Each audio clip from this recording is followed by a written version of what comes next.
Halo sobat semua, pasti kalian pernah kan berjalan di bawah teriknya sinar matahari? Nah, kira-kira apa yang kalian rasakan di saat berjalan di bawah teriknya matahari tersebut? Tentunya tubuh kalian merasa panas bukan? Nah, panas yang kalian rasakan tersebut berasal dari matahari. Panas ini disebut juga dengan kalor.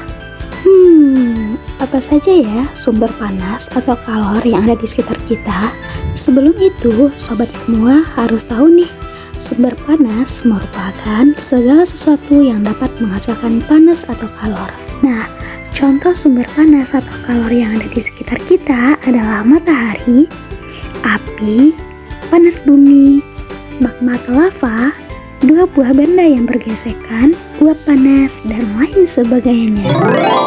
Di saat sobat semua ketika membuat kopi dengan segelas air panas, kemudian diaduk menggunakan sendok, maka kita merasakan bahwa sendok akan terasa sedikit panas. Nah, hal ini terjadi karena panas dapat berpindah dari benda yang bersuhu tinggi ke benda yang bersuhu lebih rendah. Yuk kita bahas macam-macam perpindahan kalor yang terbagi atas konduksi, konveksi, dan juga radiasi. Panas dapat berpindah melalui 3 cara. Yang pertama, konduksi. Konduksi adalah cara perpindahan panas melalui zat perantara seperti benda padat. Nah, contohnya seperti mengaduk kopi menggunakan sendok. Ujung sendok yang dipegang lama-kelamaan akan terasa panas. Hal ini membuktikan bahwa panas merambat melalui sendok. Contoh selanjutnya, setrika listrik. Ketika dihubungkan dengan arus listrik, maka arus listrik akan mengalir melalui elemen pemanas, kemudian berpindah ke bagian alas setrika. Yang kedua, konveksi.